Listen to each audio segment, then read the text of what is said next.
Sorry about that. I just had to finish watching the rest of the episode of Macross Frontier. What can I say? Go watch Macross. Chapter 12, Sleepless Night. It was apparent that no pony was going to get that much sleep that night. When Trixie awoke from her dream, only a few hours had passed. Really, Neil? My whole entire dream was based on stuff I already knew happened! She glanced down at her daughter, who must have sneezed in her sleep, for she was in her changeling form. Yet her gray horn still stuck out of her head.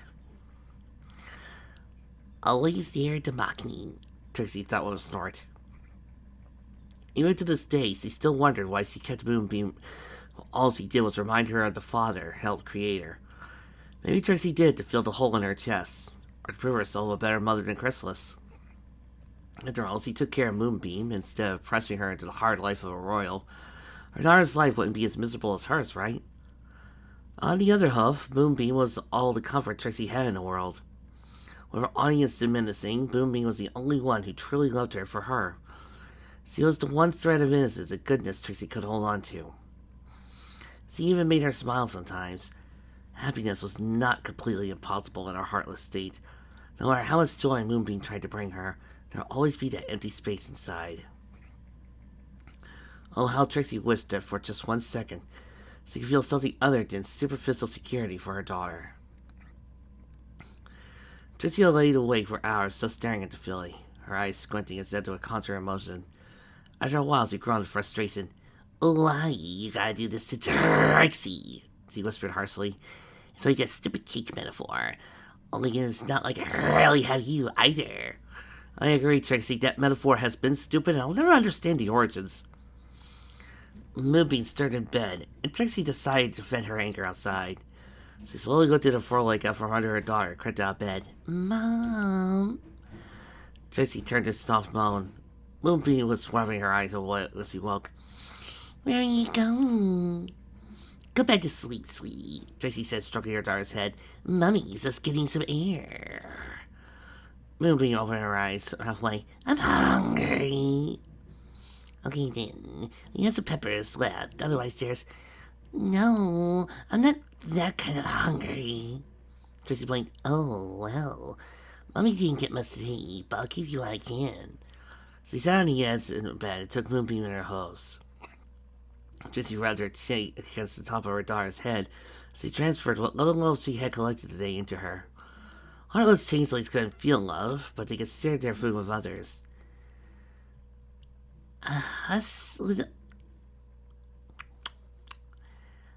Okay. I do see what's later on, and I prefer that as a lullaby. Mama's gonna feed you a mockingbird. That song's pretty gross. Mummingbird. Who's wanting a mockingbird? Sorry, you know Mummy doesn't know many songs. Sing the one you wrote. Sweetie, it's hardly a lullaby. I like it. It's catchy. Trixie sighed, but couldn't help but smile at the compliment. She sang in an upbeat tune. You better believe I've got tricks up my sleeve, and I captivate, 'cause I'm powerful and great. Moonbeam laughed as her mother started tickling her tummy in the middle of the song. Trixie always adored it when a little filly laughed. She suddenly sneezed and changed to her plain form, which made her laugh even higher. You better believe I've got tricks up my sleeve. See me dominate, 'cause I'm powerful and great. Moonbeam fizzed with her. They giggled and Moonbeam threw her hose around her mother. I love you, Mom. Trixie frowned slightly, but quickly hid it as she patted her daughter's head. Yeah, Mummy loves you too. Her ears drooped to the fallacy of the statement. She quickly shook it off. But she won't love you anymore if you don't get to sleep. Moonbeam rolled her eyes and Trixie took her back to bed. Good night then, again. Trixie kissed her forehead. Mummy's just going to stop out for a moment, but she'll be right back. Stay in bed. Phil yawned as she shut her eyes. Okay, Mom. Trixie rose from the bed and levitated her cape onto her body. As he stepped out, momentarily sprouted wings so he could flutter into the wagon's roof. As he stood there and looked over the starry sky.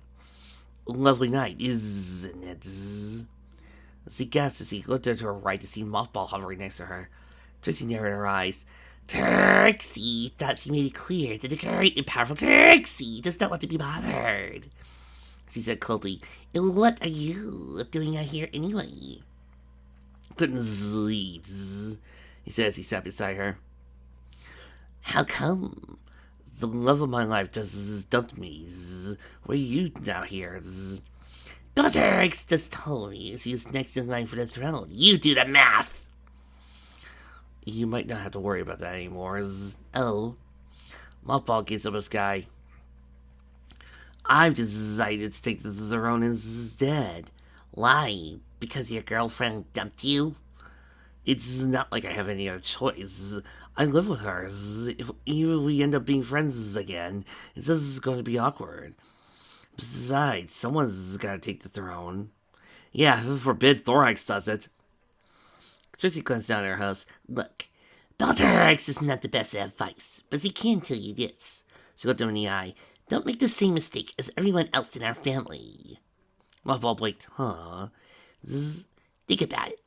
When the love of Mother's life didn't love her back, she ripped her own heart out. When the love of Bellatrix's life rejected her, she did the same. Now, you might not be ripping your heart out, but in a way, you're doing exactly what your mother and sister did. "What's that?" She lowered her head, giving up on love. He turned away. "What else can I do? I tried talking to her, but she won't listen." She rolled her eyes. "You really are dense, little brother. If love was easy, do you think it would be so powerful?" "What about you? What exactly happened between you and your love?" Her face fell. "Let's just say he wouldn't accept Bellatrix for who she was." Mothball looked down at his host. "That sounds like my problems." "No! Your problem is that you're being very, very, very, very selfish. You're not thinking about why she has a problem with this. You're putting it all on her. You're not saying to think, maybe some people don't want to be egg breeders for the rest of their lives. You are being a very, very selfish person. This is all on you." "But Bellatrix gave it too easy, and didn't realize it until it's too late." He said, "Shut up." "But it's not too late, is it? What?" "I mean, for me and Zaguri. I don't have to make this decision right away. We still have time to talk about it, though." He turned to her and used. She held him up for the billionth time. "Bellatrix is not. I'm not talking about the thrones. I mean, you still have time. It's better with your daughter." She got her head. "What do you mean by that?" He chuckled slightly. "You're going to hate me for this, but in the short time I've known you, Trixie, I find that you remind me a lot of our mothers." She guessed. "How dare you?" "You said so yourself. You made the same mistakes as he did, in more ways than one, I think. I don't know what your situation was like with Mother, but when I lived with her, she rarely let me pursue my own desires. Sometimes I felt like a prisoner in that hive. She would lock me away physically and emotionally, preventing me from being myself." His face was serious now. "Isn't that what you're doing with Moonbeams?" Her eyes widened. "How do you accuse Trixie of? I'm not. I would never."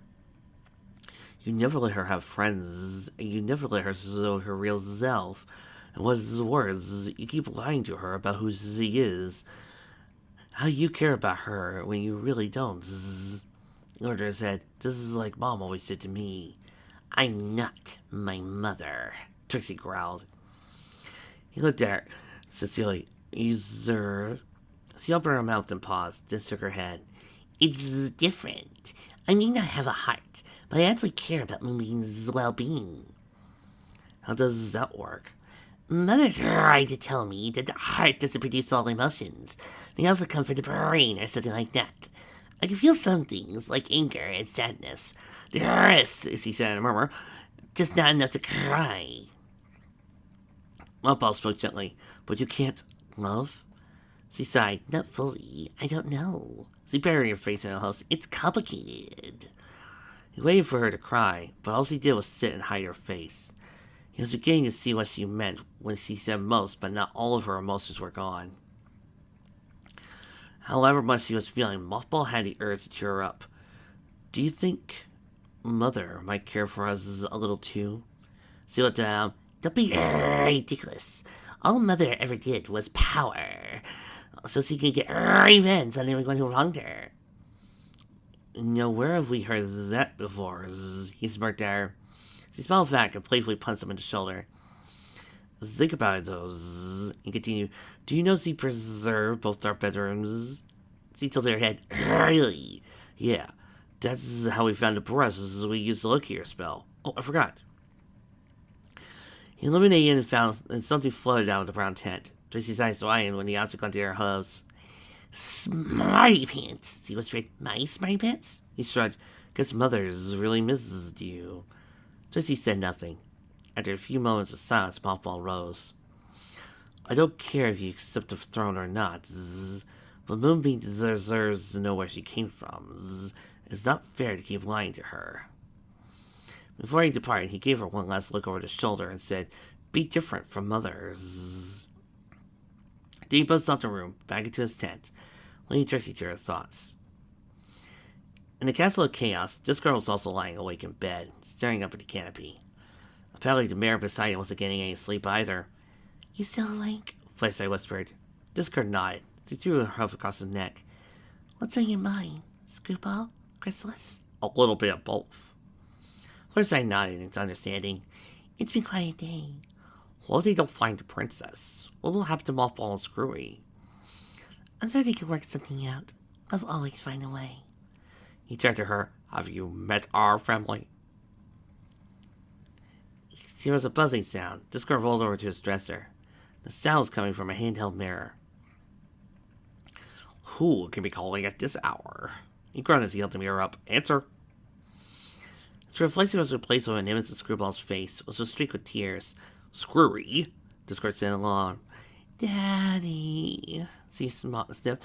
I'm sorry I snapped at you earlier. Oh, that. Forget it, dear. It was just a little spat. Well, I call so late and more. I can't sleep. I really need to see you. Flair's cycling closer so she could see her daughter. We're right here, sweetie. What's wrong? I done something bad. Like really, really bad. You didn't kill any, did you? Discord said with a small chuckle. Don't joke with me, Dad. This is serious. The Crocus frowned. Sorry. Go on. Tell us what happened. Screwball took a deep breath. First off, we found the princess. You don't know who it could be. You need someone we know? Firefly asked. Mom, you remember the show-off unicorn with the alicorn amulet? Trixie. Well, ain't that just fine and dandy? Is it faintest dandy? It gets better. She has a kid. Oh my. Does he have a husband too? No, and she won't talk about the father. Anyways, he didn't want the throne. Discord slapped his forehead. I was afraid of this. Then Mothly said he should just take the throne, and we got in a fight. She hung her head. Oh, this is just awful. What happened? Screwball gulped. I threw my ring at him.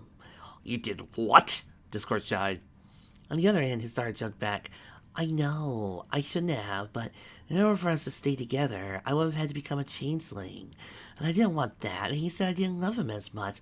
And Mommy and Daddy, I think he's right.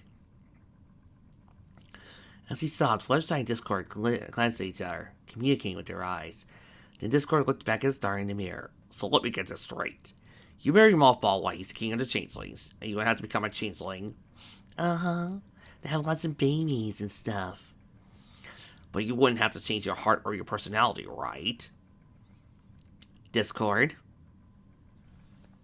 Did you not see this part right here? The lots of changeling babies and stuff. As in, she's going to become just a baby maker for a while. Apparently, it's a monthly process.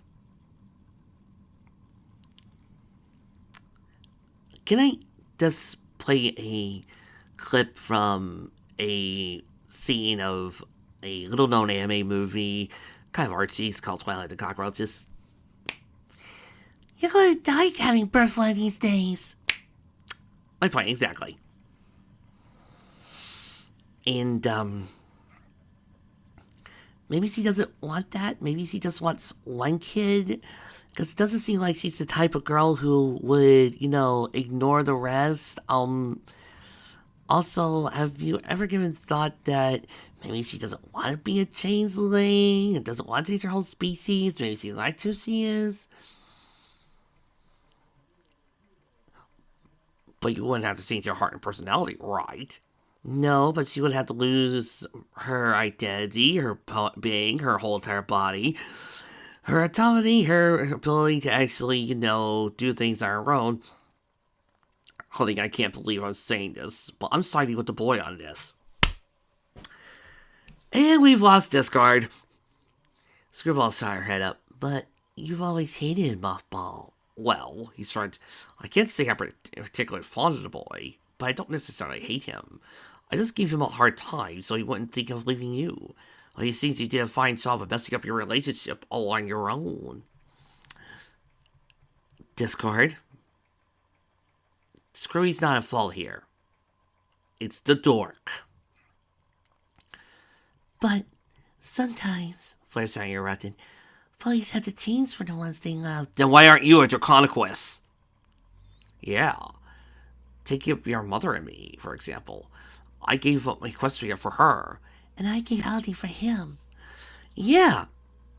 But he's still him. He's still a Draconequus. You're still a pony.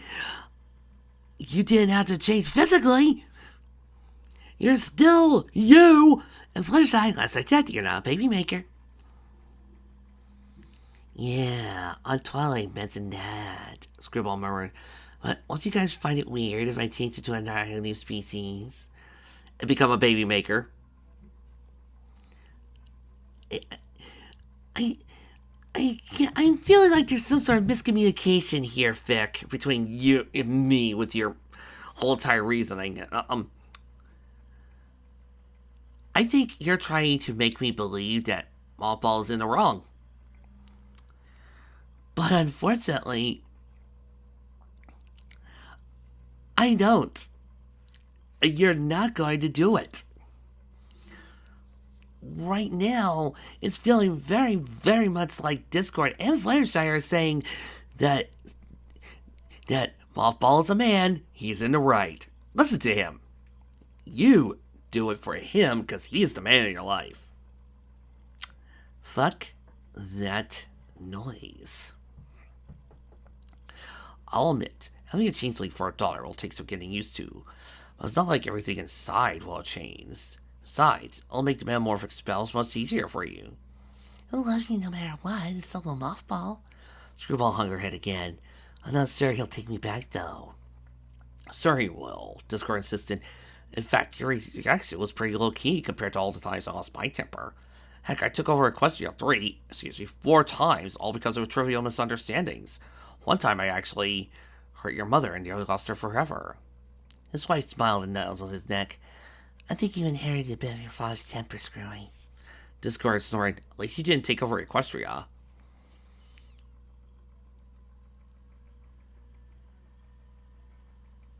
Did that fourth time really count?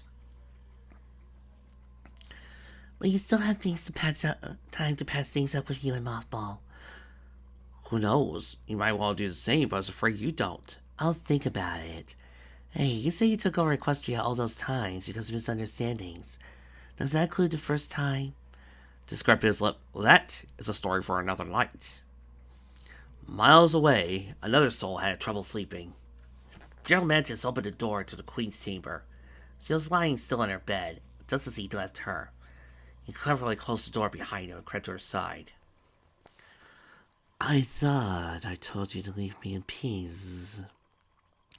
He stopped in his tracks. I thought you were asleep, my queen. Her eyelids slowly rose into her heavy shades. Why have you come? He pulled up a stool and sat down. I thought you could use some company in your class hours. I also wanted to see if you were still. He could not go on. Chrysalis rolled her head over to him. I'm not dying tonight, zzz, she said in a raspy, clear voice. No, not tonight. Zzz. I still have some strength left. Zzz. You have no reason to disobey my orders. I know. Zzz. Wolfball said, hanging his head in shame. Tell me, Mantis, why is it that whenever I bid the others to leave, you insist on staying? He raised his eyes to her. When you were crowned, I made an oath to serve you at your side until the very end. She smiled slightly. I always admired your loyalty, Miss. Maybe that's why I made you general. She then frowned. Your loyalty is unreasonable, however. For 1,000 years, I've had one goal. Now here I am, on my deathbed, and that goal is unfulfilled. You're still loyal to full life, my queen. The general insisted. She looked down wearily. Have I? He hesitated. Well, you still have some good memories. What about your coronation days? Yes, I remember. She gazed on the ceiling. One of the most painful days of my life. Little did she realize that miles away, a stranger conquest was recalling that same day. It had been an accident. Discord had not meant to turn the roads into soap. He simply thought dirt roads were too dirty for a city like Canton and could use a good scrubbing. That thought turned into a spell. Airplanes and unicorns were slipping and sliding all around him. He couldn't help but chuckle at the bit of the absurdity of it all. You did this! A unicorn mare shouted. He held up a paw and claw. I didn't mean to. Sure you didn't, another pony said sarcastically. This isn't the first prank you pulled, the unicorn continued. Yesterday you turned our huts upside down and made the vegetables in the market come alive. Accidents, Discord insisted. I thought you had to admit, walking festivals were quite filling. You made it rain chocolate milk on our parade last month, Pegasus cried. That was... Oh no, wait, that was actually on purpose. See? You're nothing but a freak. Discord flinched as the words come like a knife. What did you call me? You heard me, freak. Why don't you go back where you came from, freak? The Pegasus demanded. Yeah, freak. Take a hike and leave the ponies alone. Discord's eyes gnarled and lightning struck the sky. The ponies realized their mistake a little bit too late as the Darkhound squeezed his claw. You know something? I really don't like being called a freak. He snapped his fingers, and the Pegasus' wings detached from her body.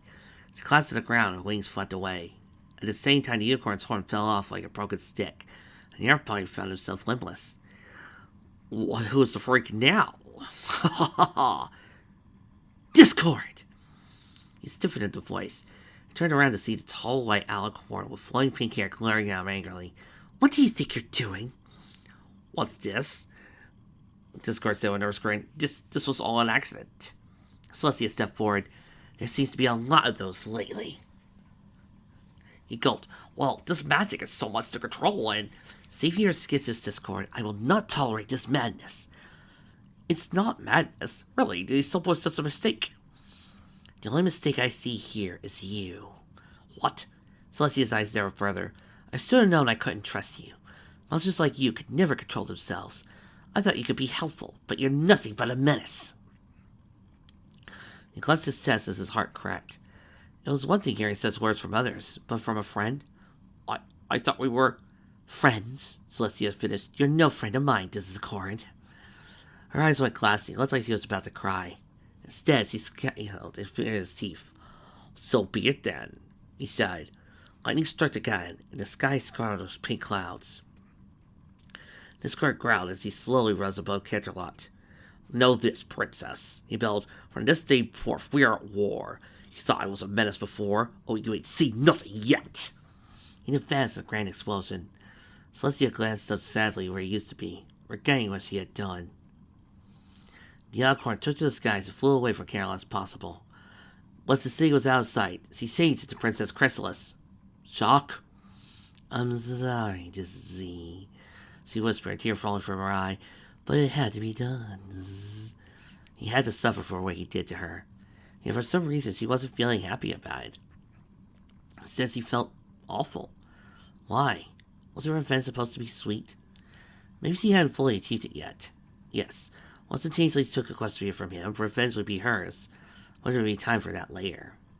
When she returned to the hive, most of the colony was buzzing to the queen's chamber. What's going on? She asked one of the changelings. It's the queen! The changeling exclaimed. She's very here! Chrysalis gasped and rushed to her mother's chamber. The sight was too alarming for her to bear. Her mother was lying motionless in the bed, black skin paler than it had ever been. Many changelings, soldiers especially, were circled around her. Chrysalis was kneeling at her side. Mothers, Chrissy, Arcanine, Louise, turning to face her. Is that you? Yes, mothers. Chrysalis replied, taking her. I'm here. Have you completed your tasks? The princess nodded. Yes, mother. He's rampaging to Equestria as we speak. The queen grinned. Good. Then you have to carry out the rest of the plan without me. Your plan, Arachne, is very, very, very, very, very, very stupid. What do you mean? I haven't given birth in 3 months. When a queen loses her fertility, she's no good anymore. Oh, oh no! Crystal's eyes widened. You don't mean No, you can't. Happens to every queen. But don't be so sad, my dearest. My end means your beginning. You must lead the troops into Equestria. Into a place where they could personally get changed into some random objects. I love this plan. I'm glad to be a part of it. But I'm not ready. You are. Just remember the plan. Wait a while. Replenish the army with new forces. Gain power whatever way you can. When the time comes, go to the creature. Persuade him to join you. If he refuses, drain his power from him, and the question will be yours. Can you do that for me, Chrissy? Crystal was silent for a moment and nodded. Now, her mother coughed. I don't have much time left. I must give you the royal blessing before I go. Hold still. She leaned forward and touched her horn to her daughters. The queen's horn glowed and a spark was sent from hers to Chrysalis. The princess shrieked down reflex. Awakening his horn diminished as he lay back down. It's done. That's it? Yeah. I'm sorry, I just expected a little more, oomph. Chrysalis, come closer and hear my last piece of advice. The princess leaned forward and her mother whispered in her ear, don't stop until everything is yours. With that, Queen Arachne held her breath. The changelings, Chrysalis and Crud, bowed their heads in respect. The soldiers took off their helmets, all but one. A youngling in bright green armor approached the bed, gently removed the crown from the queen's lifeless head. He looked up at Chrysalis with his blue eyes. I'm sorry about your mother, your highness, he said gently. When the princess died, I know. The soldiers placed their helmets back on, and illuminated their horns, lifting the queen from their bed. Once the funeral procession was over, the changelings gathered around the throne, making a clear path for the princess. Chrysalis looked hesitantly at the throne. It didn't feel like it was hers. This morning it was her mother's, and it still seemed like it. She felt like it was super. Didn't feel like she was ready to bear this burden. The something tapped her right leg. As she glanced down, the young soldier was still carrying her mother's crown. He gestured to the crowd. They're waiting for your majesty. Chrysalis gazed at the changelings, who were watching her in anticipation. They were all her brothers and sisters, and now that their mother was gone, they were in need of a leader, someone to look after them. She was the only one who could do it. Chrysalis held her head proudly as she flew to the throne. The changelings bowed as she passed. Once she reached the throne, she turned around and the changelings raised their heads to watch. The young soldier hovered in front of her as he held the crown bound to her head. Your Majesty. Chrysalis leaned to her forehead and allowed the changeling to place the crown on her. Long live Queen Etc. Arachne Chrysalis Changeling III! The general announced. Can we shorten it, please? They erupted in cheerful applause. The soldier hovering in front of her looked at her silently. I'm sure you'll be a magnificent queen, your majesty. What is your name, young ones? Chrysalis asked. Soldier saluted. Private Mantis is at your service, your majesty. She smiled and patted his head. I'll keep an eye on you, Mantis.